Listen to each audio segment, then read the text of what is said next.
El escándalo cripto sacude fundamentalmente a la política y tiene mucha difusión en los medios de comunicación, aunque buena parte de la sociedad todavía no logra entender cómo funciona ese mundo financiero, digamos, el de las criptomonedas, y cuál fue el error que cometió el presidente Javier Milei. Lo que importa es cómo va a ir impactando en la economía real, en lo que tiene que ver con las decisiones cotidianas de familias y empresas. Por supuesto, todavía no hay rasgos definitivos, pero vamos a tratar de conocer cuál es la opinión de Virginia Giordano, jefa de investigaciones del Centro de Estudios IDESA, que le agradecemos porque está próxima justamente a ser mamá nuevamente y ha hecho un esfuerzo de estar con nosotros. Gracias, Virginia, Hola, Juan, por acercarte a los tureros. Gracias por tenerme otra vez. Bueno, todavía no hay, más allá de los mercados financiero y cambiario que tienen cierta calma, me parece que todavía en la economía real no hay, impactos de esta bomba que ha explotado en torno del presidente. Sí, exactamente. Como decís vos, no sabemos cuáles van a ser las implicancias por ahí a largo plazo, pero sí sabemos que mete un poco de ruido. Correcto. Sobre todo en el contexto en el que estamos cambiario, ¿no? El presidente habla de que no hay atraso cambiario. Sí. Y se basa en distinguir mucho esta época de dólar bajo y compararla con la convertibilidad, diciendo el último tramo de la convertibilidad. Exactamente, diciendo que la economía hoy en día tiene otro fundamental, se está más en orden. No hay déficit fiscal, la balanza de pago está dando más o menos positiva y todos los sectores, los potenciales sectores que podrían traer inversiones, como es Vaca Muerta, como es la minería, como es el turismo. Y se quiere despegar un poco de lo que era la convertibilidad diciendo, mira, ahora las cosas están en orden. ¿Qué pasa con las inversiones? Las inversiones todavía son potenciales. Correcto. Este tipo de ruido no ayuda porque los inversores ahora podrían quedar separados esperando una posible devaluación o para ver para qué lado dispara esto. Bueno, vamos por un lado político y luego hacemos el tema de lo que tiene que ver con la devaluación y el fondo. El resurgimiento de la oposición, en el caso fundamentalmente de Cristina Kirchner, la posibilidad de que gane en la provincia de Buenos Aires a raíz de este escándalo fortalecida, ¿podría generar el ruido en inversiones o quien está pensando en un proyecto a largo plazo en la Argentina? Sí, exactamente. Hay muy buenas noticias de inversiones, pero es todo hasta ahora potencial. Anunciado. Anunciado, exactamente. Entonces, el ruido que mete este CryptoGate más lo que posiblemente pueda suceder con las inversiones, y una posible devaluación, presiones devaluatorias, puede hacer que los inversores se pongan en una posición de espero y veo. Exacto. Dejen pasar las elecciones. El famoso wait and see. El famoso wait and see. Y las inversiones que finalmente eran anunciadas no se concreten, con lo cual puede tener consecuencias directas en la economía real, digamos. Por ahora, digamos, lo que tiene que ver, como decías vos, déficit, balanza comercial, precios, aparentemente están en un sendero tranquilo.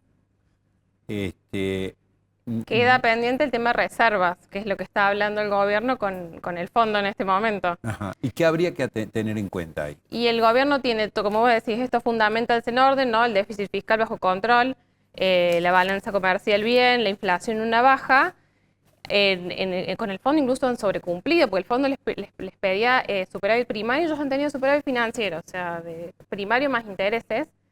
Y lo que le están pidiendo al fondo es, bueno, dame el dinero para yo recomponer las reservas. Y el fondo dice, espera, antes de darte dinero para mantener un tipo de cambio artificialmente bajo, libérame el cepo cambiario. Entonces están ahora en esta negociación, con lo cual también mete presión devaluatoria, porque lo lógico sería es que si se libera el tipo de cambio, o sea que vos considerás que si tenemos el préstamo del fondo, liberamos el cepo, puede haber un salto ahí en el dólar oficial. Puede haber un salto del dólar oficial y bueno, hay gente que está esperando a ver qué pasa, como decís vos.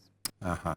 Y ese salto del dólar, naturalmente en la Argentina tenemos el reflejo automático de que se traslada precios a través de las empresas o de quienes están en la actividad económica. Claro, exactamente. Uno esperaría que sea algo intermedio entre el dólar oficial y el dólar blue, un 1.100, un 1.200 máximo. Pero claro, sería un 10 o un 20% la diferencia. De golpe, claro. Ajá, bien. O sea que en el acuerdo del fondo, que el gobierno lo trata de mostrar como un gran anuncio, puede tener una contracara.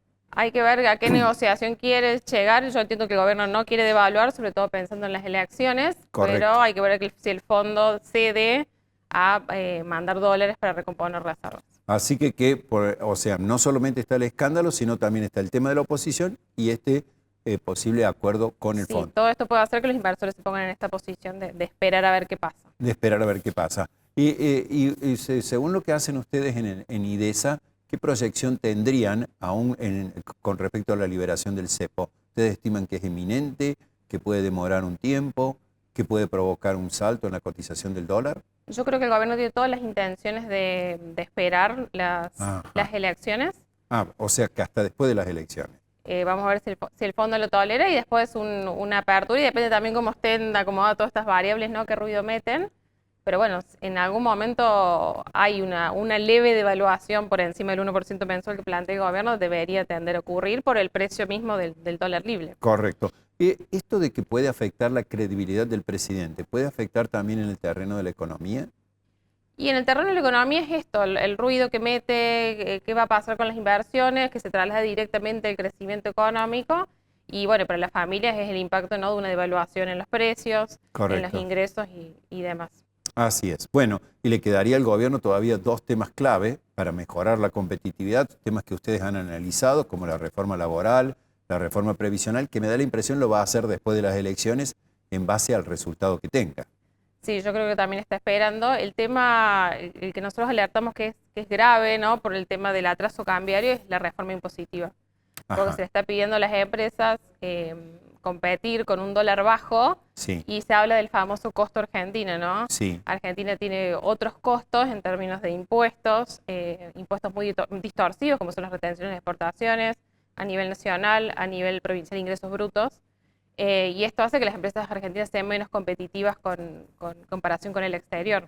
está bien. Entonces, venimos alertando sobre esta necesidad de avanzar más rápido en la reforma impositiva. Bueno, justamente aquí está, ustedes uno de los trabajos muy interesantes que dijeron, en vez de hablar de atraso cambiario o lo que tiene que ver con la competitividad o devaluación, hablemos de impuestos. Justamente ustedes han mostrado a través de un informe que el impuesto al cheque, que prácticamente no existía, ¿no?, en 1993, con respecto a hasta 2000, y hoy ya representa el 1,6% de lo que es en porcentajes de la economía argentina, el Producto Bruto Interno.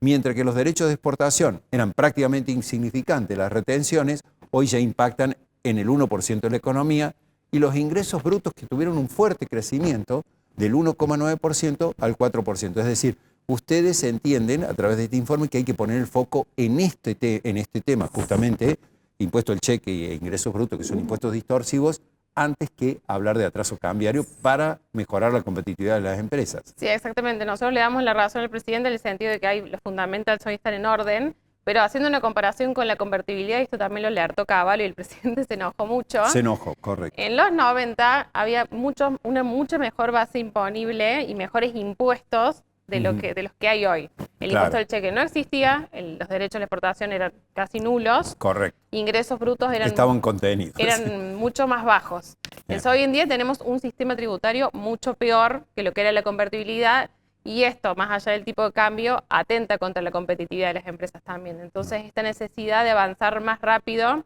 en la reforma tributaria, que no necesariamente implica bajar impuestos y sacrificar el déficit fiscal, sino también cambiar malos impuestos, como lo son estos tres que están acá en pantalla, con impuestos mejores.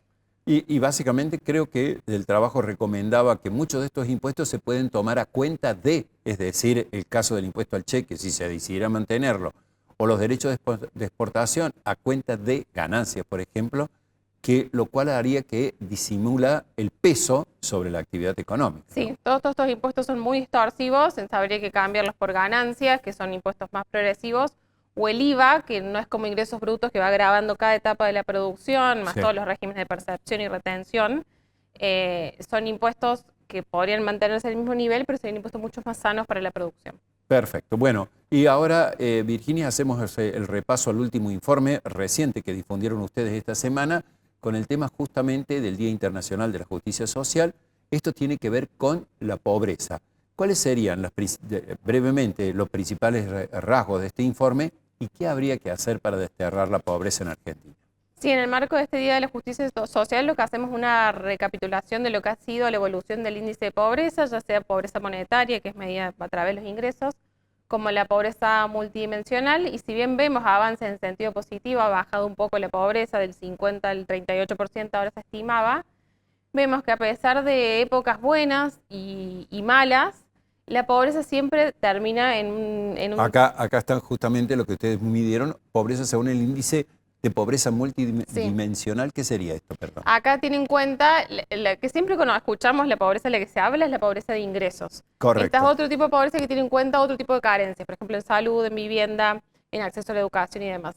Y acá vemos que si tenés una carencia sos pobre y el 43% de la población fue pobre en el primer semestre del 2024, lo cual marca un piso muy alto para la pobreza. Sí. Sobre Y todo, esto como está dijiste vos, pobreza estructural. salud, vivienda y acceso a la educación. Y ustedes, digamos, ¿cuál sería el principal eje que indican para trabajar y reducir este flagelo que tenemos en la Argentina? Y nosotros siempre marcamos que la ayuda, la salida no es la ayuda a través de política asistencial, puede ser un paliativo en algún momento de crisis, como lo fue en la cuarentena, el IFE y demás, pero la verdadera salida está a través del trabajo. Y en esto necesitas, bueno, una macroeconomía estable para que se generen puestos de trabajo, un mercado laboral mucho más dinámico, que es una de las reformas que hablé recién que hace falta, y que la gente vive del trabajo, no vive de la asistencia. Entonces, Correcto. esa es la verdadera fuente del progreso.